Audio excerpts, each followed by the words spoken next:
Well, hello friends. I'm glad you're able to join us once more midweek.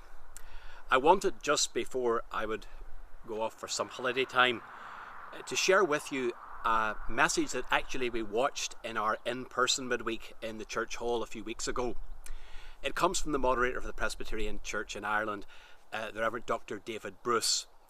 And it's part of a programme that the Presbyterian Church has been running to help encourage ministers, elders, other leaders in congregations, and of course congregations themselves, in the wake of all the difficult months that have gone, to look to the future and the possibilities that God sets before us in the days to come. The programme's called Refresh, so it's thinking about refreshing the life and the witness of our congregations. You're going to listen to the moderator's message in a moment or two, but I'm going to read before that the Bible reading that's connected to it, which comes from Matthew's Gospel, chapter 9, and some of the verses there, beginning to read at verse 1. And getting into a boat, Jesus crossed over and came to his own city. And behold, some people brought to him a paralytic lying on a bed. And when Jesus saw their faith, he said to the paralytic, "Take heart, my son, your sins are forgiven." And behold, some of the scribes said to themselves, "This man is blaspheming." But Jesus, knowing their thoughts, said, "Why do you think evil in your hearts? Which is easier to say, 'Your sins are forgiven,' or to say, 'Rise and walk'? But that you may know that the Son of Man has authority on earth to forgive sins," he said to the paralytic, "Rise, pick up your bed and go home." And he rose and went home. When the crowd saw it, they were afraid, and they glorified God, who had given such authority to men. As Jesus passed on from there, he saw a man called Matthew sitting at the tax booth, and he said to him, "Follow me." And he rose and followed him. And as Jesus reclined at table in the house, behold, many tax collectors and sinners came and were reclining with Jesus and his disciples. And when the Pharisees saw this, they said to his disciples, "Why does your teacher eat with tax collectors and sinners?" But when he heard it, he said, "Those who are well have no need of a physician, but those who are sick. Go and learn what this means. I desire mercy and not sacrifice, for I came not to call the righteous, but sinners." We move on then to verse 27 of the same chapter 9 of Matthew's Gospel. And as Jesus passed on from there, 2 blind men followed him, crying aloud, "Have mercy on us, Son of David." When he entered the house, the blind men came to him, and Jesus said to them, "Do you believe that I am able to do this?" They said to him, "Yes, Lord." Then he touched their eyes, saying, "According to your faith be it done to you." And their eyes were opened. And Jesus sternly warned them, "See that no one knows about it." And they went away and spread his fame through all the district. And as they were going away, behold, a demon-oppressed man who was mute was brought to him. And when the demon had been cast out, the mute man spoke. And the crowds marveled, saying, "Never was anything like this seen in Israel." But the Pharisees said, "He casts out demons by the prince of demons." And Jesus went throughout all the cities and villages, teaching in their synagogues and proclaiming the gospel of the kingdom and healing every disease and every affliction. When he saw the crowds, he had compassion for them, because they were harassed and helpless, like sheep without a shepherd. Then he said to his disciples, "The harvest is plentiful, but the laborers are few. Therefore pray earnestly to the Lord of the harvest to send out laborers into the harvest." Amen. And we know God will bless the reading of his word. My wife, Zoe, tells me that I don't always see colour the same way that most people do. And of course, she's right.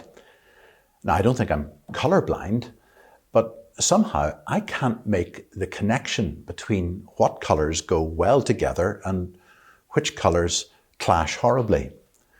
She does what she can to protect me from this almost daily disaster, and how grateful I am for that. I can look and look, but somehow not see.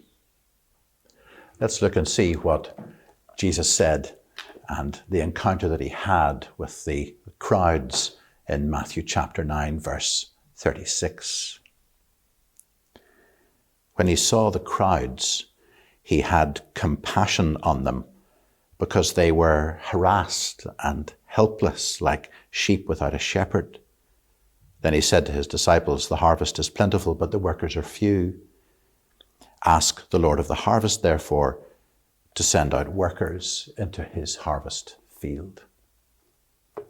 In verse 36, Jesus saw the crowds. He didn't just look at them and count them and analyze their numbers. He saw them. He saw them for the multiple life stories that they represented. He had a sense of them, a feeling for them. He had insight into their problems and their aspirations, their joys and their sorrows, their confidences and their insecurities, the accuracies and the misapprehensions of their take on the world. He saw them. He knew them. He felt the cost to him of their alienation from God. Jesus saw the crowds. Now, in this short passage before us today, Jesus is speaking after a series of encounters of various kinds that he had with people who, for one reason or another, were deeply broken. There was a paralyzed man lying on a mat, and he was healed. But of course, in doing so, the doubters about Jesus' authority to forgive sins were simply confronted and confounded. They were like sheep without good shepherds. The people were being led astray this way and that. They didn't know the truth. They didn't recognize it even when it was right before their eyes. And in the verses before us, this despised, corrupt and thieving embezzler invited Jesus to dinner one day, who, when he was criticized for his choice of friends, said, "Well, of course, you don't need a doctor if you're healthy, only if you're ill." He had compassion on a man whom everyone else absolutely despised and hated. In fact, that same despised and corrupt tax collector ultimately wrote this very gospel. It's Matthew's own testimony, his own story, his own encounter with Jesus, which evidently changed his life. When the appropriateness of this teaching as a rabbi was questioned by religious people whom Jesus encountered, he said, "Well, it's like this. New wine, it belongs in a new wineskin. I'm not going to sew patches to cover up the holes on your old religion. I'm going to do something completely new here." So when a leader of that old, bankrupt, full of holes religion told him tearfully and from his heart that his daughter had died, this was a moment of terrible grief, Jesus, with great care, took her lifeless hand, and she got up. What a great clue to point to this new thing that Jesus was doing, this new religion, this new way of life. A blind man was given his sight, as if to say, well, the world is sightless and it needs to see. A man who couldn't speak was unable to talk, as if to say, the world needs to hear and understand God's speaking. And people were amazed at Jesus' teaching and his actions. So Jesus saw the crowds. He knew the texture of the community that he was among, fearful of their religious leaders, oppressed by corrupt and dishonest officials, distraught by illness and disability, in the grip of multiple silly superstitions. He saw the crowds. Before the church really does anything effective, it needs to see the crowds. It needs to understand them. This is the very first principle of Christian mission, of course, the very first task we must give ourselves, to see the crowds. What are they like? What are their fears, those crowds who live around us? What are their needs? What might good news look like for those crowds? So to the elders and leaders among you, I suggest today that you get out a map and draw a circle around your church building. Now, the circle could be just half a mile across if you're living in a city, or maybe 10 miles across or more if you're in the countryside. But nonetheless, ask yourself the question, who lives and works in that circle? Are there schools there? Are there shops in that circle around your building? Who owns the shops? Do you know them? Have you called in and said hello? Have you asked them how they're doing in the pandemic? They're the crowds. Learn to see them if you hope to reach them, and then learn to love them if you want to keep at it long after the excitement of your outreach event or evangelistic campaign is but a fading memory. Secondly, also in verse 36 of this chapter, having seen the crowds, Jesus had compassion on them. Now, compassion means to suffer with. Jesus entered into their story of angst, so that a simple dinner with a tax collector became nothing less than a revolutionary act. Jesus was completely unafraid to do it and utterly unconcerned about the disapproving reactions of those who thought he was simply a disgrace because he had compassion. In fact, it was his compassion which drove him to do these seemingly unthinkable things. His analysis of the crowds in this verse was that they were, as he puts it, harassed and helpless. They were like sheep without a shepherd, he says. Now, they had plenty of shepherds. It's just that they weren't very good. Their religious shepherds were motivated much more by self-preservation than God's glorification, more by their own self-satisfaction than heartfelt compassion such as Jesus demonstrated. But Jesus had compassion and showed them what a really good shepherd looks like. And a good shepherd would take them in their helpless and blind state and bless them with sight. A good shepherd would reach into their harassed and voiceless lives and give them words to speak with joy. A good shepherd would seek them out in their lostness and rescue them and bring them home. And let's not lose the force of this saying of Jesus. Sheep need shepherds. If they don't have shepherds, they become what he describes, harassed and helpless. There is, in fact, a causal link between the absence of good shepherds and the fragmentation of healthy living in any society. That's what the absence of good shepherds produces. Harassed means stressed, hassled, beleaguered, worried. Helpless, well, that means stranded or abandoned or destitute or deserted. So the gift of God to the world through his church, through you in fact, is the vital ministry of good shepherds. And nobody else is going to do it but us. This is more than a gift. This is in fact the way that God rescues the broken. Thirdly, Jesus saw what needed to be done. In verse 37 of this chapter, he said this, "The harvest is plentiful, but the laborers are few." How often do we in our churches adopt a defensive stance in face of everything that's happening around us? How often do we say, well, do you know, I'm not too sure about the harvest around us, spiritually speaking. There's so much opposition to us out there. People think we're all sorts of things. They think we're homophobic. They think we're transphobic. They think we're medieval. They think we're weird because we believe in a supernatural God. I just don't know if the harvest is plentiful at all. In fact, maybe the harvest is hopeless.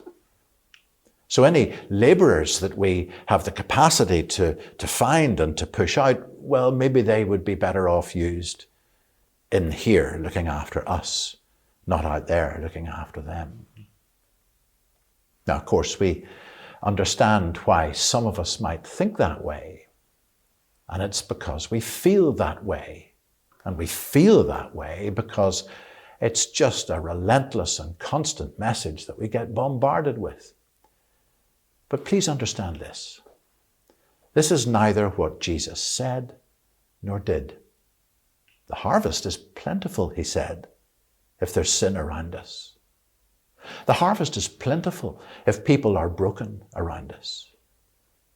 The harvest is plentiful if in those circles that we've described, our lawmakers don't know right from wrong. The harvest is plentiful if our critics tell us that we're simply deluded. The harvest is plentiful if we're on the wrong side of history, whatever that means. In fact, these realities define the harvest. They say there is a world in desperate need of redemption out there. The harvest is indeed plentiful. So, how does it feel to be one of the labourers called into this harvest field? Now, you might well say to me, oh, moderator, we have a minister who does that for us, and we pay for them, and we pay them a salary, and we provide a house for them, and we'll be very supportive of them as they do this on our behalf. And of course, those things are good. Of course they are. And we're so grateful that we have ministers and pastors who work with us. But look for a moment at what Jesus really tells his friends to do when faced with this complicated harvest field in that circle around us. He says, ask the Lord of the harvest, therefore, to send out workers into his harvest field. That's in verse 38. Now, do you see what Jesus really asks for here? Because the harvest field is so plentiful, complicated, yes, but plentiful. Jesus says, pray that God would solve this. He doesn't say, oh, in the light of these very challenging circumstances, we agree to pay a minister.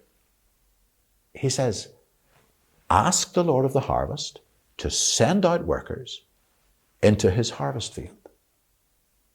As God surveys the crazy and pitted landscape of this secular field with its factional interests and its skewed world views, with its diseased and grieving peoples and bombed and starved to the point of despair, abused and exploited by the selfless interests of the unscrupulous, he says, all of this is mine, and I love it. I love these people. This is what I sent my boy to rescue. Yes, the worst of it, the worst of them. This is why he died. He died for them. This is my harvest field. And because it's mine, I went to these extraordinary lengths to redeem it. It's not your harvest field. It's his. What's in that circle isn't your challenge primarily. It's his. The workers who go out into that harvest field aren't your workers. They're his. I wonder if you've ever found yourself to be the answer to your own prayers. This is a dangerous kind of prayer to pray in verse 37. Now, we could decommission it, of course, and make it safe. You know, if the prayer was, well, we'll send out our minister to do this for us, that would probably produce something apart from making him very tired or her exhausted. And knowing most of the ministers in this church as I do, they would work at it as hard as they are able. But if the prayer is not that, but this, Lord, this is yours. And because this harvest field is yours, we cry to you for it. Will you send out workers into this field alongside our minister? And in answer to that bold, audacious, and dangerous prayer, God may well say, your prayer is answered. As with a faster beating heart, a young emerging leader in your congregation catches the vision and steps up to the mark. You haven't spotted them before. They've probably been too young. But God had, and was equipping them and raising them up for the task. Another who's been furloughed from work and whose future, maybe even their very future in paid employment, is now uncertain. now begins to see that, well, maybe God is working his purposes out. And they say, maybe for a smile for the first time in months, do you know what? I could do that. And for a time, for a season, as we start to come back to worship and to work together, maybe new things will happen. Still another, isolated and lonely for so long, but clearly with the gift of hospitality and welcome, unable to use it for so long, becomes the locus of a ministry to re-establish community and fellowship. Because they've felt the need themselves and they know how important it is to be in the same room as people, ministering to loneliness. God, the Lord of the harvest, looks at this mess, this chaos, this bag full of sin and confusion and unrighteousness and shepherdless people all around, harassed and helpless in the Ireland of 2021, and sees not the baleful brokenness of it, but sees the beauty of his boy in the midst of it, speaking truth to falsehood, binding up the brokenhearted, and being Jesus to them with the love of his sending Father. I am sending you. Ask the Lord of the harvest, therefore, to send out workers into his harvest field. And get ready, for my hunch is that he might just send you.